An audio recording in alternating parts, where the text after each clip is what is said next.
Hey everybody, welcome back. Mike Fairborn here for our ThinkScript class. It's great to be back with all of you, and happy Friday to each of you folks. Today I wanted to take some time to talk about that proprietary indicator that we talk about from time to time, the market forecast. Folks, it has a source code that's hidden, but we have ways to access this and actually tap into a really cool indicator. I want to go into that. That doesn't give you frequent signals, but when it does, hey, a lot of traders are very interested in that.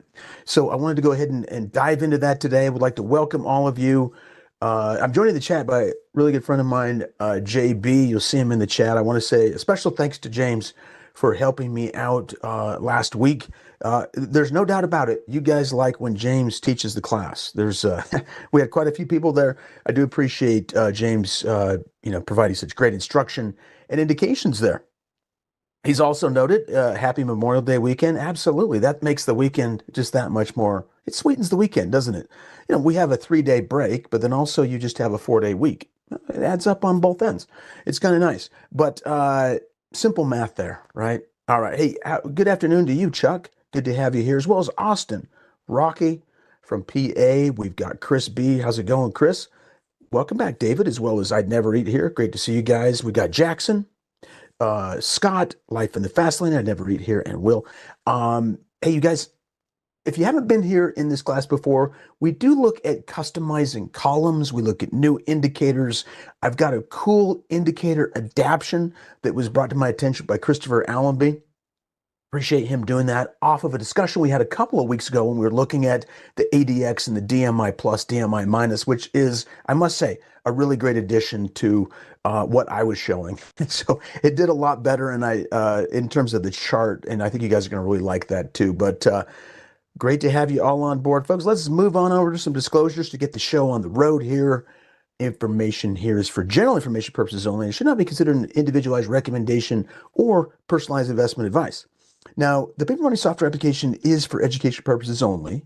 Backtesting results, which we do in this class all the time. We're always looking back at historical markers from indicators, etc. They are hypothetical, and there's no guarantee that the same strategy implemented today would produce similar results going forward.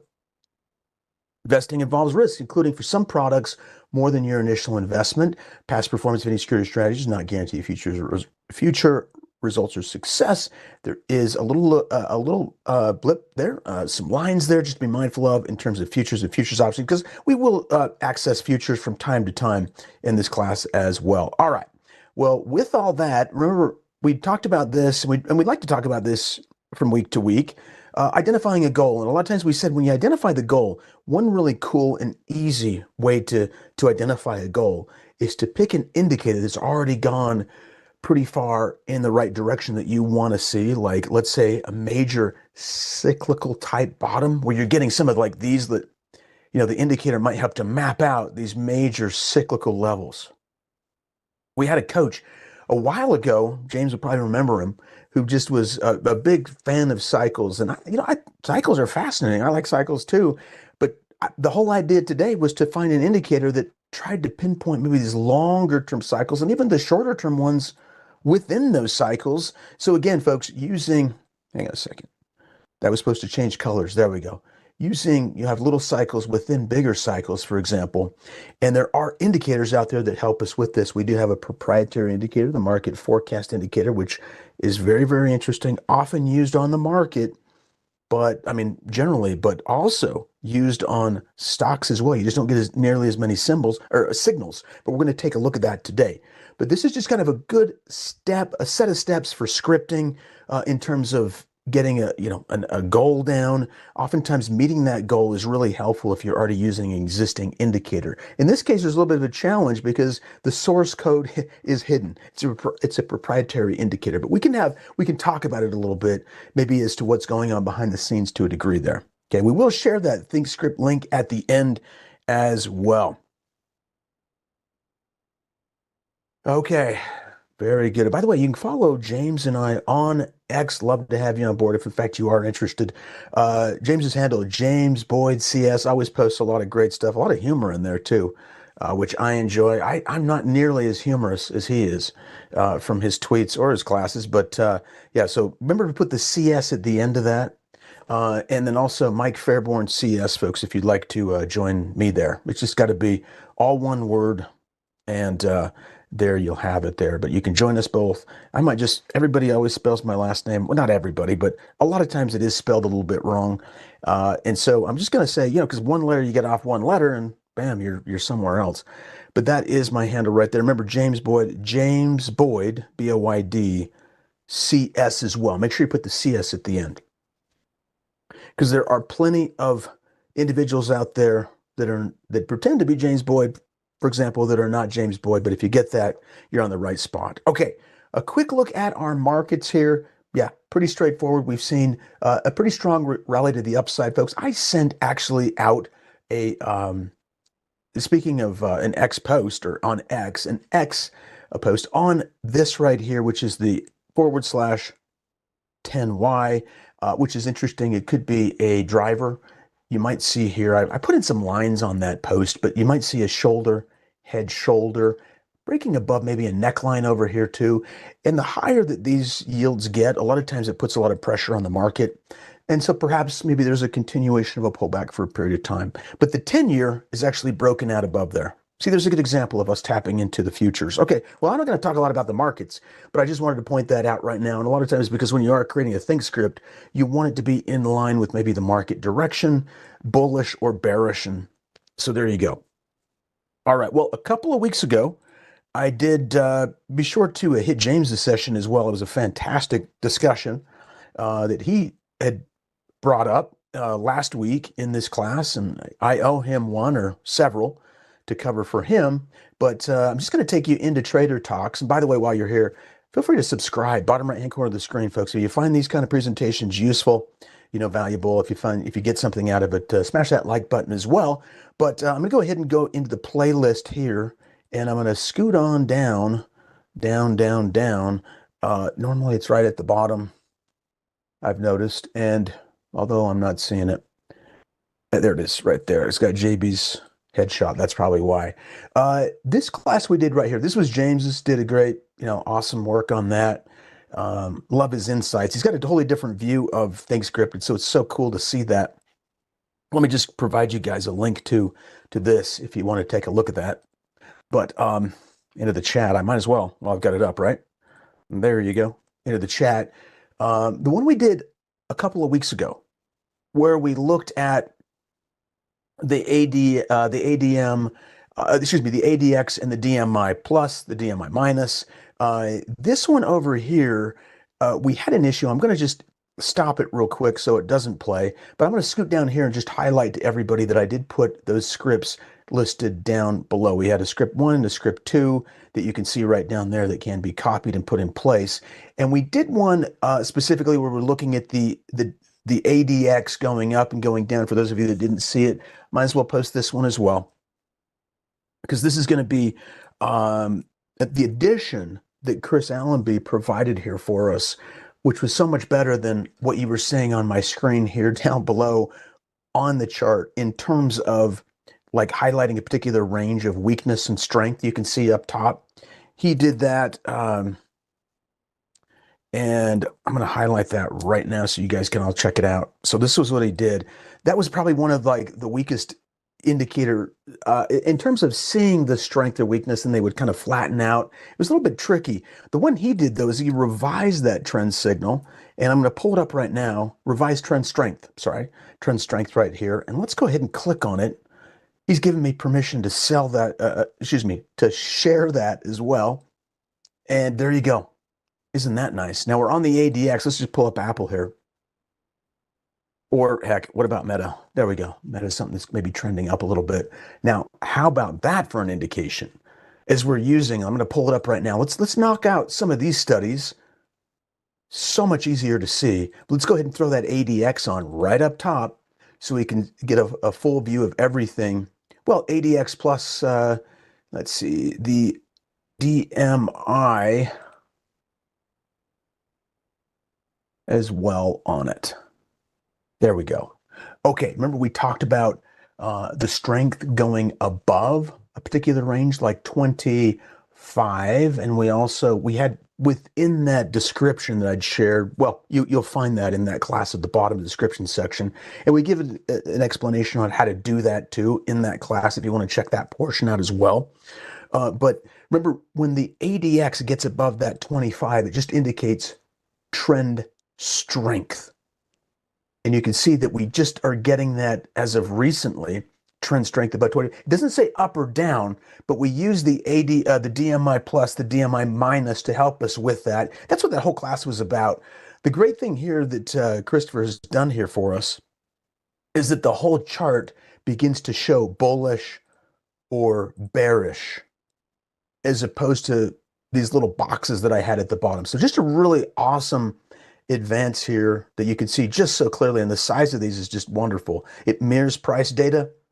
See these bars come down as prices come down, but anyways, gosh, you're just not going to miss it, I guess is my point. With mine, it was hit or miss. It really was. You never knew if you were going to see it or not, but there we go. So let's go ahead and get that shared and sent out to you guys.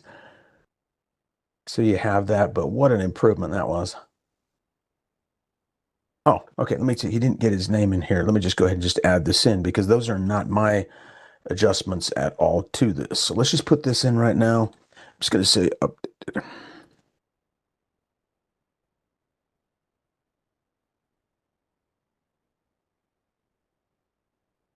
Christopher. All right, great. I'm going to save that, and then I'll apply it. And what we'll do is we'll just share it right now into the chat, folks. It is a ThinkScript, and so it's not guaranteed for timeliness or accuracy. I have to bring that point up, but you'll notice we are using indicators on the screen here, within our code. And as long as the data that's coming into the platform is good, then it should be working. I just wanted to highlight that for you. Some really cool code that he had put in here, though, to give us those actual visuals. And it's right in here in terms of the add cloud. So something I'm certainly going to pick up on that I really hadn't seen too much of. But we did one cloud, but it was a little bit different than what I'm seeing here. And so there's some good details to kind of look at, see how he did create the cloud as it relates to this section. So perfect. I'll go ahead and just put this into the chat as well, so you guys can build on that too. Hello to you, Janelle. Great to have you here, as well as Riceberg, Thea, and others that have joined us. Dragon Rider, Beauty, great to have you on board. I'll put a note on this too. So I'm just going to say this is the revised. Revised, there you go, right into the chat. So take that, copy it, put it into setup. Click on setup up top. You'll also see a setup, or at least the will if you're using a Mac. Go to open shared item and paste that link that I just provided you right there. I'll just do it right now. Click on preview, and then you want to change the title of it, and then import it. You'll get it right there. So yeah, let's make sure that that was it. Let me know, you guys, if that doesn't come through, but it should come through. I want to make sure you have that. All right, fantastic. We're ready to go. Any questions on that? Let's see. Oh, Beauty says, yeah, can you talk about the 10-year for the yen? That's a good question. I don't know about that too much. I have not looked at the Japanese yen. It's a great point, and I'd be happy to prep for that for another class, though, for you, Beauty. I don't want to leave you just hanging there, but I wanted to kind of address that right now. So that's going to be an interesting one. All right. All right, fantastic. All right, well, perfect. Well, let's get started back up again. You guys have that now. Excellent addition. We'll click up top. We're just going to start refresh over here and get back to our discussion here on the market forecast tool, which is generally used. And I'm going to give you some little explanations behind it as well that you might not have heard, but it is generally used on the market. That's right in the name, right? Market forecast tool. Let's clear these out right now, and we'll pull it up over here, actually on the left-hand side.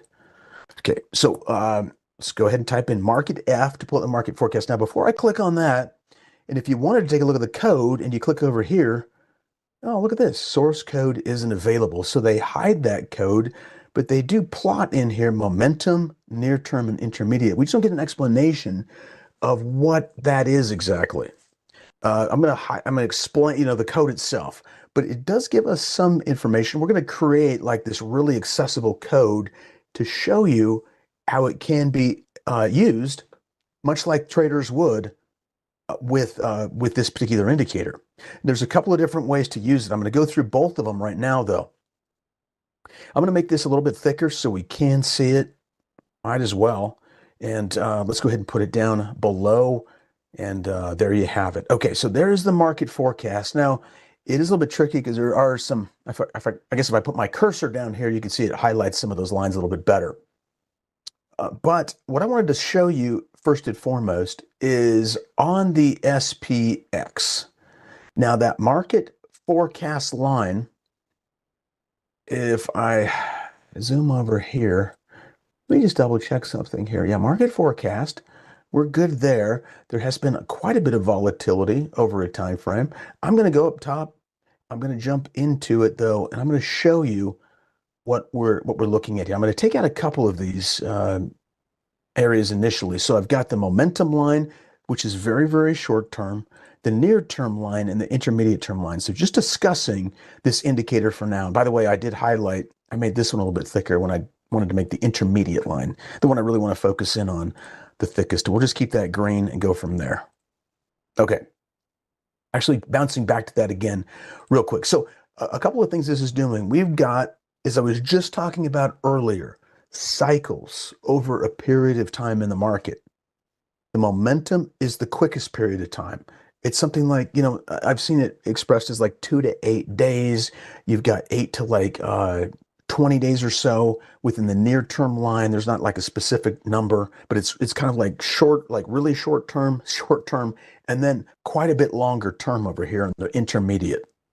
So if you can imagine this for a second, as we're thinking about putting this on for an indication on the chart, what we're looking for is the cycles will look like this. So the intermediate, much, much longer term, just to change a couple colors. I'm going to start now with the momentum. It's going to be much quicker, but it might be hitting, like for example, notice over here, we've got the momentum going up, short term, and the intermediate. Now, if we add one more in here that might be quicker, but not as quick, look at that. You get another one right there. And the idea here is to maybe get a confluence of cycles that are giving us indications that, hey, we're pulling back over that 8-day time frame or a 20-day time frame, like a monthly time frame, plus maybe a 3-month time frame as an example. And right in this area here, these could be very, very interesting points to look at for reversals. I'm going to show you here on the market because this is where it is generally used. So we're going to keep this on, and I'm just going to highlight for you when you do start to get above 20. Now, what you might see, and I'm going to go back, let's just use a 1 year for now, but it's really getting below that 20 and that reversal. Now, notice over here on the far left-hand side, when did we see that? Looking at the green line right now, just the intermediate term line, the longer term line, we did just dip below there, and we got a reversal of all three. That's coming through clear enough. I don't know, that might be tricky. That darker line is really hard to see. The not the near term, not the momentum, but the near term line. Let me change that number, that color. Yeah, we'll just turn it to a yellow. I kind of illustrated just yellow anyways. So let's just go over here. Near term, we'll go yellow. Yeah, or gold, whatever. Yeah. So there you go. Maybe a little bit better. I'm going to do this too.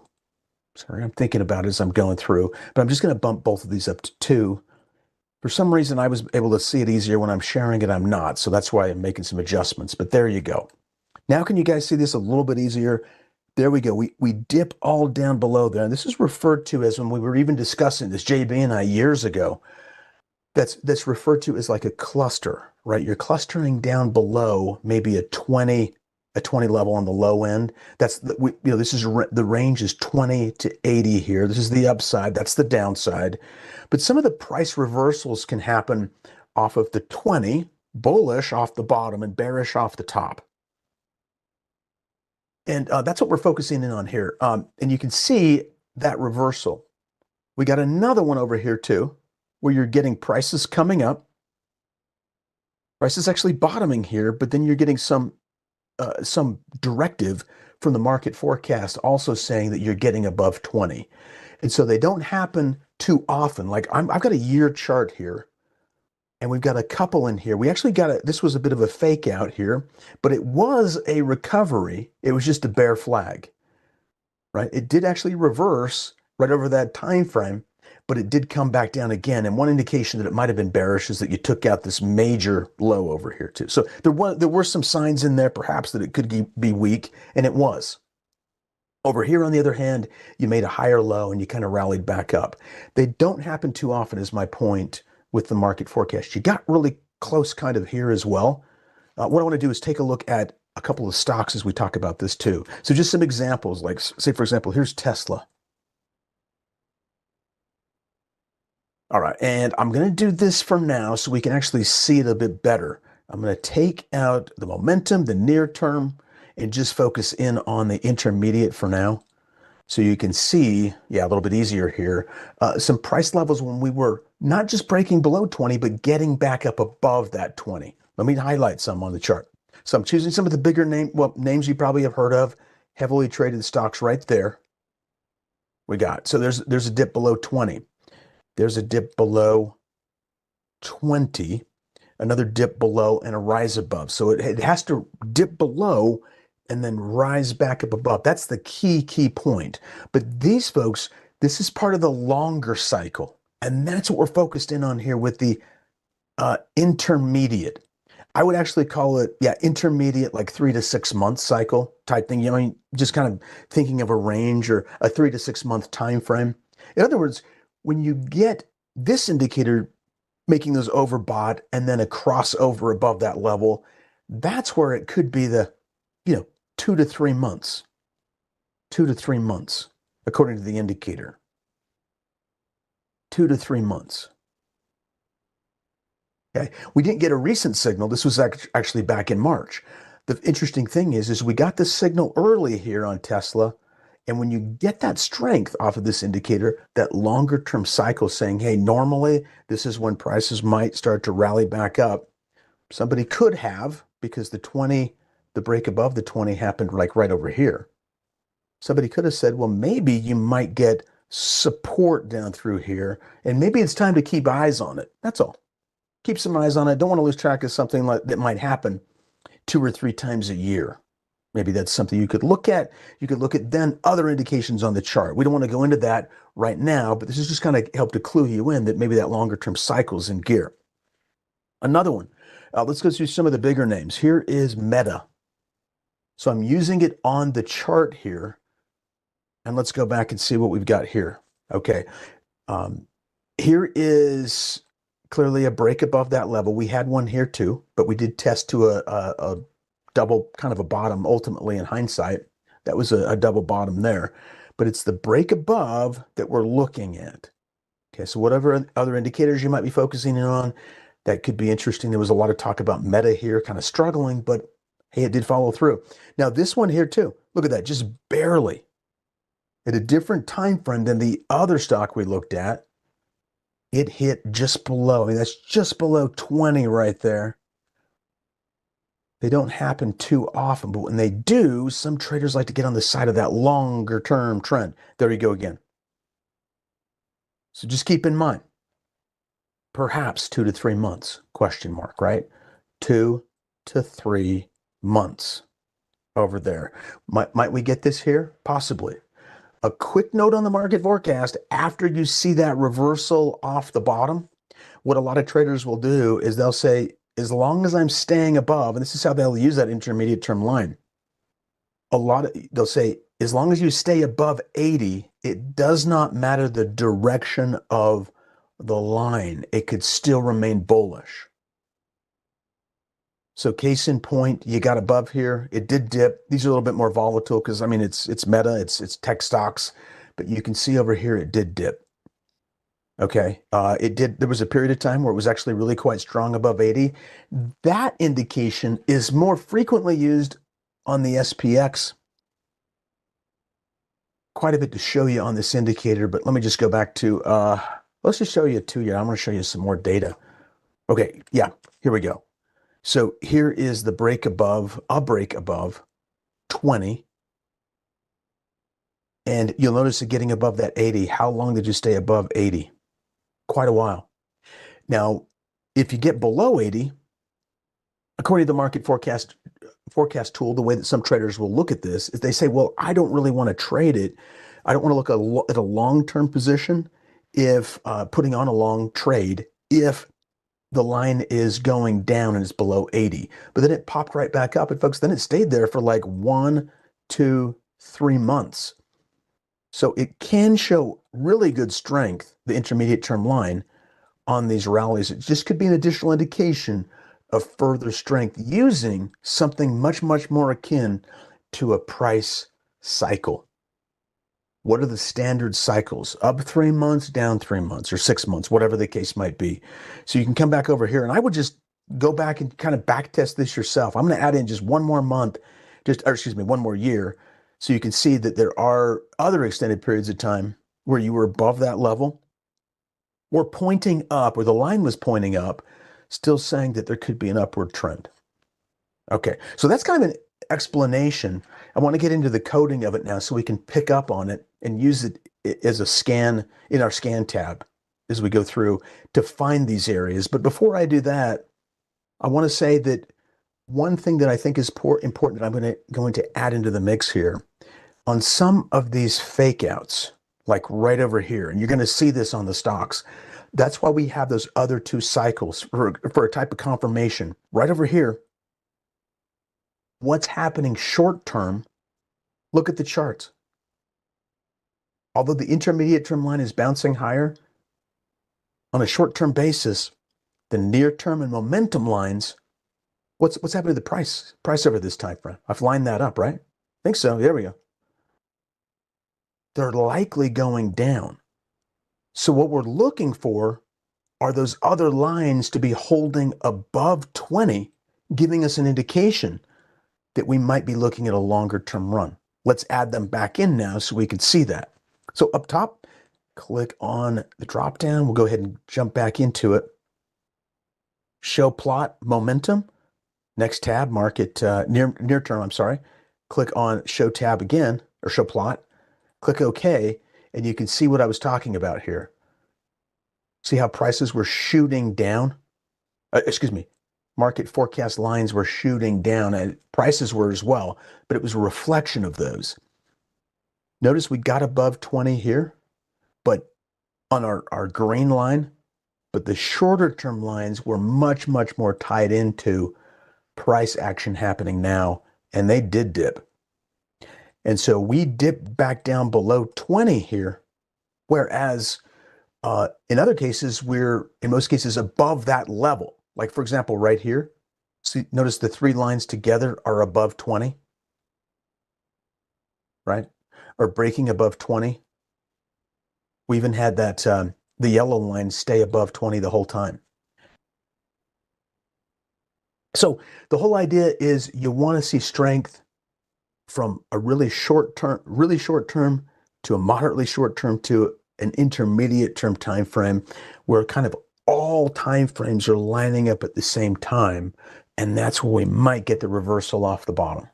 Like say, for example, what are we seeing right now? Well, we're saying, we're above 80 on the intermediate term line for the S&P 500, but we might be showing some strength over the shorter term. These are coming up. But if we start to see, maybe the green line come down, whereas these other lines start to come down, that's where we might see longer term weakness because they're all in check. That's what we're going to scan for. Anyways, we can scan for more. In fact, I'll explain how we can just use the intermediate term line, even though it is a proprietary code, we can still tap into it right from the condition wizard. There's another way too, but I think collectively for the group, a cool way to start off is just using the condition wizard to get this going. And so I'm going to go into the scan tab. I'm going to close these out, and I'm going to scan in the S&P 500 stocks in this case that are just coming above that 20. They've been down on the intermediate term line, so something that might happen 2 or 3 times a year. So let's go ahead and click on Add Filter, Study. We're going to go over here, click on our pencil, pull this up, and there's that ADX up top. We don't always want that, it always shows up because it's in alphabetical order. Let's click on Add Condition. And actually, before I dive into this, I'm just going to see if there's anything I can help out with on in some of the questions that are coming through too, but we'll build this right away. Yes, for example, Raymond, would you use this in conjunction? 100%. You could use other indicators with this. This is a little bit different. This is just looking at price moves, what could be identified as the cycles on the chart, longer term, shorter term, and then really short term. So other indications like that MACD or RSI are totally different mathematical calculations, and that could be certainly tied into it. That's what we're going to be building right now. You can write this into a scan. Yes, you can. You can write it. And what I was going to do is just show you how you can actually just use the condition wizard too, because I had some requests on this a while back, but we got to it. Here we go. And so let's do that initially. We can always expand on that later. Okay, and we can take a look at Meta here too, probability trader. You bet. I'll keep that in mind. We'll take a look at that in just a second. So over here on the condition is going to be, right, we're looking at the study itself. So it is a study. So the initial portion study, market, F for forecast, we've got it in there. Now we got to decide what plot we're going to put in place. So of those 3 lines, there they are. We're going to choose the intermediate term line, the longer term, that only happens very rarely, oftentimes during the year. And we're going to state an action. It's got to be crossing above. So not just greater than, because it could have crossed above, just like that Tesla or Meta. It could have been like, 2 months ago. That's no good. It's already at the top of its range. We're saying crosses above, so we're making it timely here. And now we're going to put a value, because we're using a value. The value is on the y-axis, right-hand side. What was that number? That number is going to be 20. Now, I want to look back for a period of time. I've gone between 3 and 4 bars oftentimes, because these bigger term moves, sometimes, as you can see, prices are still consolidating. It might be a longer term rounded bottom or saucer bottom. A lot of times I'm okay if it's happening within the last 4 bars. I'm going to run this one first, but that's it. And then I'm going to add the other 2 in as confirmations. But I just want to see what we've got over here.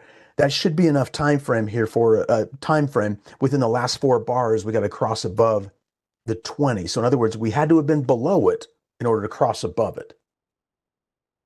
Scanning in the S&P 500, we are in the Stock Hacker. Of course, we are in the Scan tab, sub-tab Stock Hacker.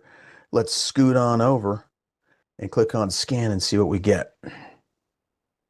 We actually have 10 companies out of the S&P 500 that have done that within that period of time. And these could be stocks that could be somewhat interesting in terms of reversing off the bottom. Think about this. They're very likely on the low end of the cycle. Will they go up? That's the question. But that's why traders will use this for indications. Let's look at a few of these. So CHD, Church and Dwight. Okay, that's a household product. Also gives us an indication of what's been happening in the market. Defensive type stocks. If we see the market pull back a little bit, we're already getting signs that maybe staples, consumer staples, or healthcare, staples, defensive. That's another one. That's a defensive. That's the actual defensive. And then that fits in the same category, healthcare and healthcare. Folks, we just hit the 3 defensive sectors. So do you see how we might be able to get early signs, early indications of maybe potential rotations in the market from defensive plays, from like aggressive plays like growth stocks, for example? Because a lot of times you will get that back and forth. Talk about that a lot in my sectors, markets and sectors class, but we do see a lot of sectors that are rotating. Let's take a look at these right now. CHD, we've got it plotted on the chart. I'm actually going to take these off so we can just view them for now. The shorter term lines, the shorter term cycles is basically what they are. And we'll just take a look at CHD. We'll go through a few of these and see what we've got. So there you go. Okay, so off the bottom, you can see the times that it has hit off the bottom here, and you can see maybe, I'm just want to look at that first and foremost, right here, here, and here, and just barely, right? Within the last 4 days, we're getting that again. This has been down for a while, it's gapped down, but what traders could be doing is they might be starting to wait for, using this indication as a clear guide on a longer term.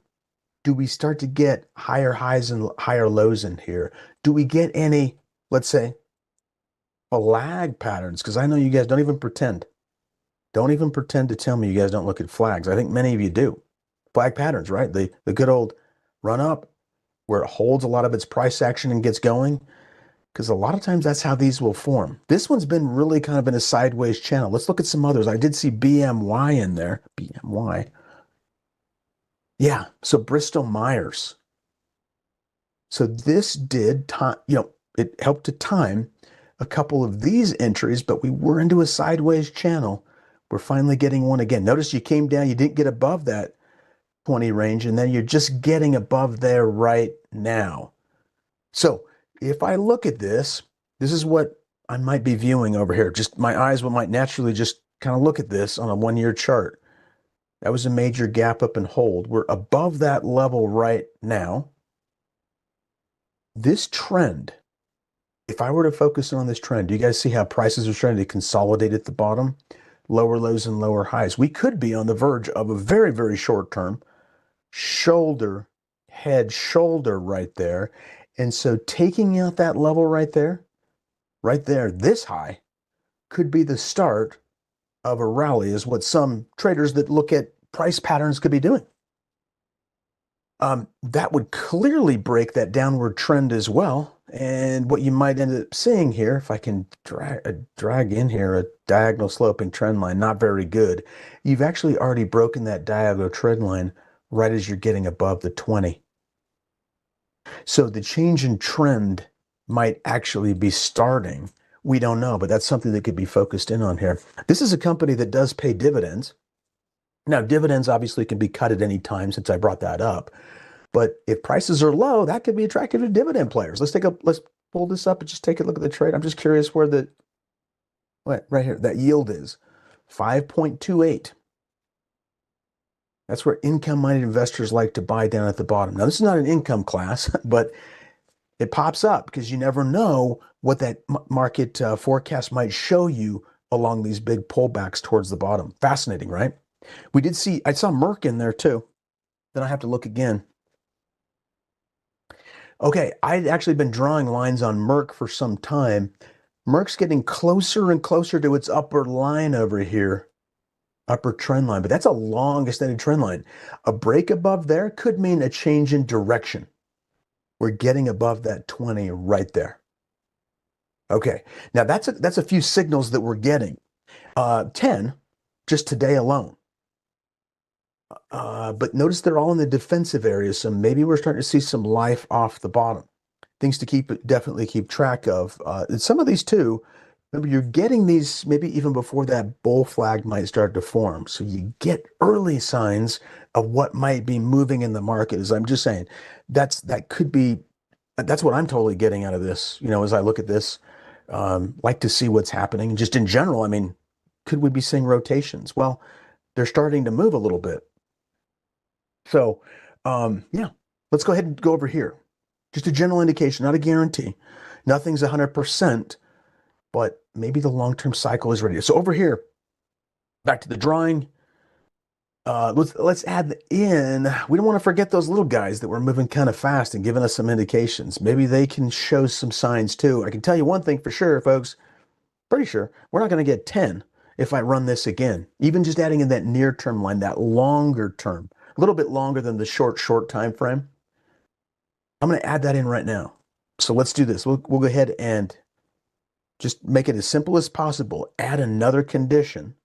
That condition is going to be, we're not leaving anywhere. We're stuck on the market forecast for a while. Market forecast. We can have a lot of fun with the market forecast. I am, though, going to choose the near term. Not too much fun. Momentum's quite fast. Let's stick with the near term right there. And in this case, I'm just going to say greater than.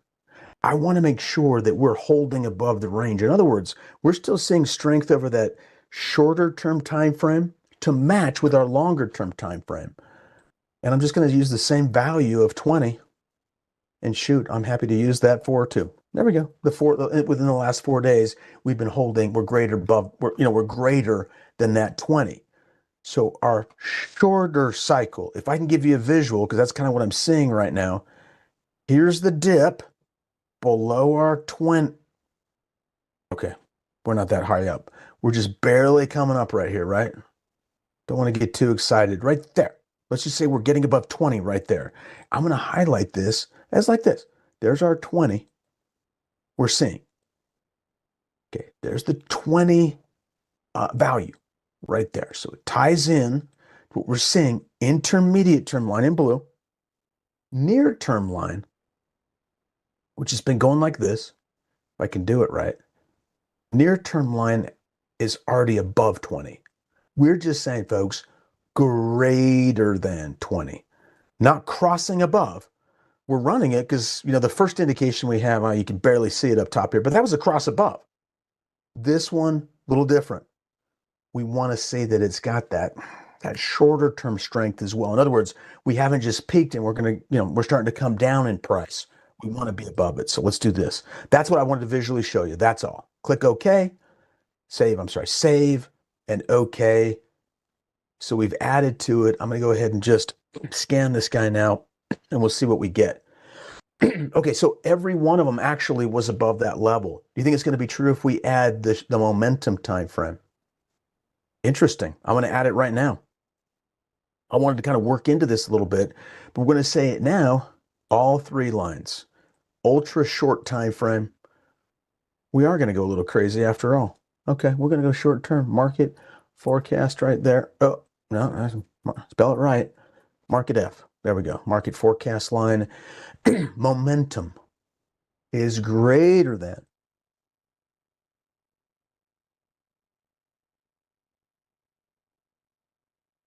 Okay. Greater than. You guys remember it? You're getting the hang of this. Nothing's changed too much here. 20 over the last 4 bars. Oh, you know what I'm thinking though? I know the difference is not necessarily 4 bars, it'd be 1 bar. Yeah, because I just want to make sure it's above it right now. That's right. So there are a couple of different ways to do this. I am going to say over the last 1 bar. So let's hold off on this one for a second. I want to say that it's above that level right now, as opposed to the last 4 bars. Because what could have happened is 4 bars ago, we could have been above 20, but now we're really selling below it, showing short-term weakness. I think that's, yeah. Okay, that's how I've saved this scan that I'm going to provide you guys here in just a second. There we go. So it does knock off some of these. It knocks off a couple. So in other words, a few of them were actually showing that weakness, and that's where we might get faked out a little bit. All right, let's do this too. I'm going to jump over here. I'm going to do this. We'll add that last one in, and then we're done. Okay, let's put it over here. I'm going to add that condition. I think you guys are getting a pretty good sense because we're hitting this. We're going over this over and over and over again. And that is the best way to learn this stuff. But there is momentum greater than the value of 20. I'll say over the last 2 bars. And there we go. Click and OK and scan. There we go. We still get 8. So we might have knocked out a few other indications. Again, what is this doing? I love the visuals here. Longer term, perhaps the shorter term is up, and also the intermediate term might be showing indications. All of these kind of clustering at the bottom as we are taking out 20, folks, and that is ultimately how this indicator is used. The last thing is if we come over here and just look at Meta again, don't want to forget Probability Trader had a question on it, just looking at it in general. But, oh, yeah. So basically on this, a lot of times what traders will do is they'll just maybe look at the shorter term would be one way to consider this. How does the short term stand? Higher highs or higher lows? One thing that I did learn from JB as well is, hey, are we holding above the 10-day moving average? that could be interesting too. A lot of times, a lot of price movement does happen above or below that 10-period moving average, folks. But I'm gonna have to keep it there. Let me go ahead and just share what I've got. You guys can add to this. Clearly, you know how to do it now. There's the market forecast, and oh, I could have just shared it right from here. So I'm gonna make sure I share that scan and scan query. Let's put it in. Well, I think that was the query. I don't know if it gives you everything. Let's just share. Yeah, it will. Okay, cool. There we go. So I'm going to put that into the chat box so you guys have it. But hey, have fun with this. This is an indicator that doesn't happen too often, and it can be a really good indication for longer term sector type strength, rotations of longer term industry. So with that, you guys have a fantastic weekend. If you found value to this presentation, do me a favor, crush that like button. Be sure to subscribe as well. Remember to take a look at James Boyd's stuff. He's got some excellent classes out there. Appreciate him covering last week. And check him out on X. James Boyd, CS. I'm there. Mike Fairborn, CS as well. Folks, have a great rest of the day and a fantastic extended weekend. We'll see you next time.